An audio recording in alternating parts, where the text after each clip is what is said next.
هنفترض مع بعض كده ان في يوم شغل مضغوط شويه او كتير، هنكتي فجاه وعطلتي وقررتي كالعاده تطلعي الكريم اللي في شنطتك وترطبي ايدك.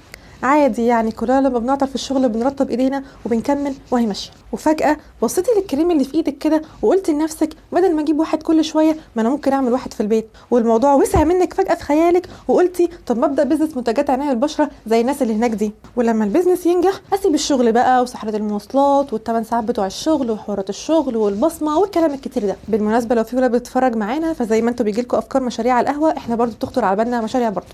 المهم يعني انك دلوقتي سرحانه في خيالك في بيزنس السكين كير ده، وشايفه قدامك ان في ناس كتير بدات الموضوع والبراند بتاعها كبر ونجح وناس كتير حبته، وانت كمان حابه تبداي في الموضوع بس مش عارفه تبداي فيه ازاي، وعندك اسئله كتير قوي زي مثلا بيختاروا المكونات اللي بيحطوها في المنتج ازاي، بيصنعوها ازاي، بيختبروها ازاي، هيبيعوها ازاي. بس عموما خليني ادخل معاكي جوه خيالك ونجاوب مع بعض على الاسئله دي باذن الله، ونعرف ازاي منتجات العنايه بالبشره بتتعمل لغايه ما توصل لشنطتك في الشغل، بحيث تقدري باذن الله تبداي البراند بتاعتك. فانا ده حسن، لو اول مره تشوفيني وما تنسيش تشتركي في القناه وتفعلي زر الجرس عشان يجيلك كل جديد. يلا بينا، تعالي كعادتنا نجيب منتج نحلله ونفككه علشان نعرف ازاي يتعامل من الاول للاخر. وخلينا نجيب المنتج اللي في شنطه اي واحده فينا، مرطب الايدين، سميه بقى بادي باتر، سميه هاند كريم، اي حاجه، المهم ان هو مرطب عموما. بصي يا سيدتي، اول حاجه هتفكري فيها هي المكونات، وبما اننا في سيره المكونات انت لازم تعرفي البراند بتاعتك عاوزاها منتجات مستخلصه من الطبيعه ولا مواد كيميائيه. بس غالبا انت هتروحي للاختيار الاول اللي هو منتجات عنايه بالبشره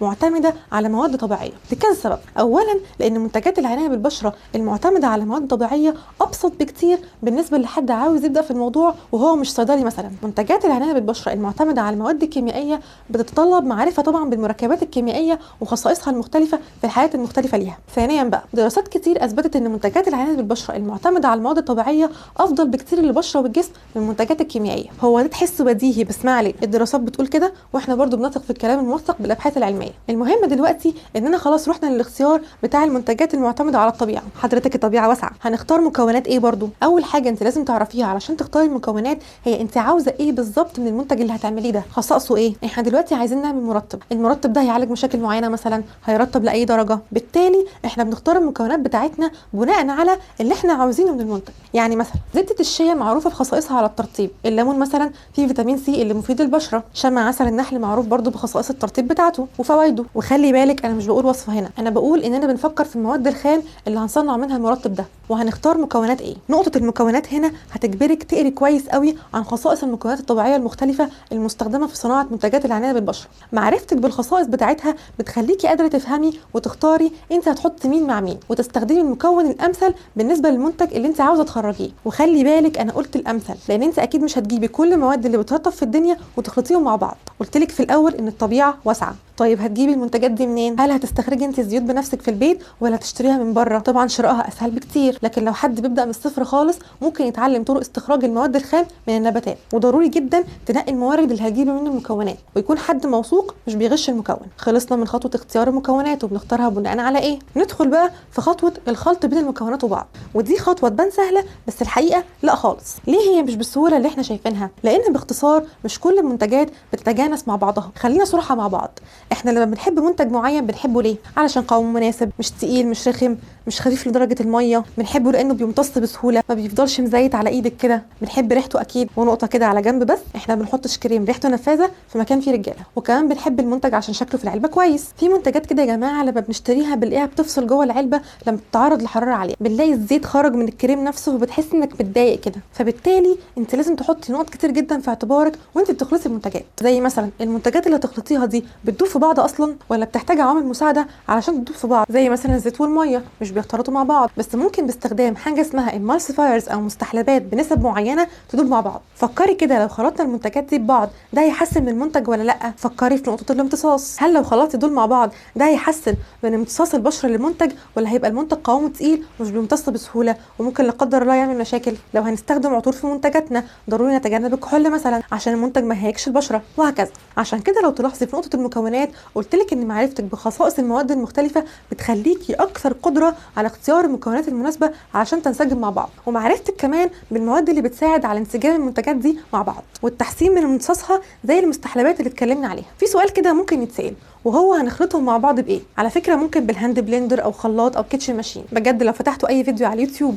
في منتج بيتعمل في البيت هتلاقوهم بيستعملوا الحاجات دي عادي. طيب خلصنا نقطه الخلط، ضروري نتكلم على حفظ المنتج وتخزينه. دلوقتي اي منتج في الدنيا ليه تاريخ صلاحيه، وبما اننا بنتكلم عن منتجات طبيعيه فطبيعي جدا وجود بكتيريا ممكن تنمو في المنتجات دي، فلازم نتعلم ازاي نخلط مواد حافظه مع المنتج اللي معانا بحيث توقف نمو البكتيريا اللي بتخلي المنتج يفسد. ضروري برضو نشتغل في بيئه نظيفه ومعقمه علشان واحنا بنشتغل مفيش بكتيريا تنمو جوه المنتجات. الحاجات دي مهمه جدا يا جماعه في صناعه منتجات العنايه بالبشره. نيجي بقى لخطوه مهمه قوي وهي خطوه اختبار المنتج، ودي خطوه ممكن تعمل في البيت لكن انا برجح معامل هي اللي تقوم بيها. المعامل والشركات الخاصه باختبارات منتجات العنايه بتقوم بكذا نوع اختبار، زي اختبار التخزين والحفظ اللي احنا قلنا عليه. بيشوفوا المنتج هيقعد مده قد ايه والبكتيريا تبدا تنمو فيه، بالتالي يحددوا صلاحيه المنتج. وفي اختبار تاني مهم برضو وهو اختبار الاستدامه، يعني المنتج هيفضل مده قد ايه محتفظ بالخصائص بتاعته، يعني من الاخر مبقاش منتج زي قلته. في اختبار ثالث مهم وهو الاختبار السريري، الاختبار فعاليه المنتج نفسه علينا. ده ممكن تعمليه بنفسك وتجربي المنتج على نفسك فتره معينه، شوفي مدى امتصاصه، وجوده في درجات حراره مختلفه بيأثر عليه ازاي، وهكذا. واخيرا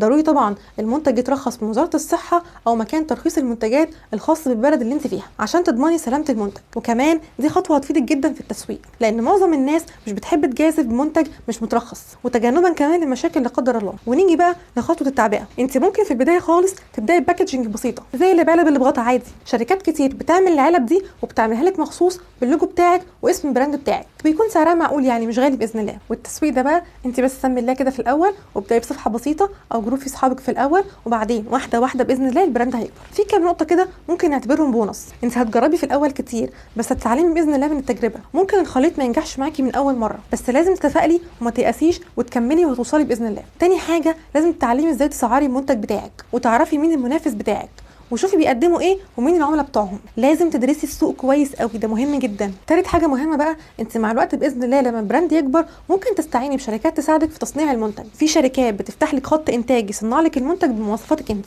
زي شركات صناعه منتجات العنايه بالبشره. ميزتهم ان عندهم مصانع والات متطوره ومعامل وخبره متخصصين بيخلوا عمليه الانتاج اقوى واكثر كفاءه. ممكن تبداي في البيت بس واحده واحده باذن الله ممكن تصنعي مع الشركات دي. رابعا بقى في كليه مهدور حقها قوي ممكن اللي يدخلها يقدر بمنتهى السهوله باذن الله يفتح البيزنس ده، وهي صدق او لا تصدق كليه زراعه. يا جماعه خريجين كليه زراعه عندهم معلومات واسعه جدا عن النباتات وخصائصها، وازاي يقدروا يزرعوا نبات معين في ظروف بيئيه معينه، وازاي ممكن يهجنوا نباتات مع بعض، وازاي يقدروا يستخلصوا المكونات منها، ده غير خبرتهم في المعامل والتحاليل وغيره وغيره. ده بيديهم افضليه بالتاكيد في الصناعه دي، خصوصا ان صناعه المنتجات الطبيعيه هي التراك دلوقتي اللي بتتخذه معظم البراندات لانها الافضل، والصناعه دي في تطور مستمر. فدراستك لحاجه زي دي هتفتح لك باذن الله ابواب كتير جدا في عالم منتجات العنايه بالبشره، وبالتالي صناعه منتجات قائمه على اختبارات واسس علميه تقدر تنافس باذن الله منتجات اوروبيه وكوريه. مش بقول طبعا ان اللي مش دارس مش هيوصل، لا هيوصل باذن الله، بس انا بقول لك طرق اسرع للدخول في العالم ده. وبكده اسمحي لي اخرج بره دماغك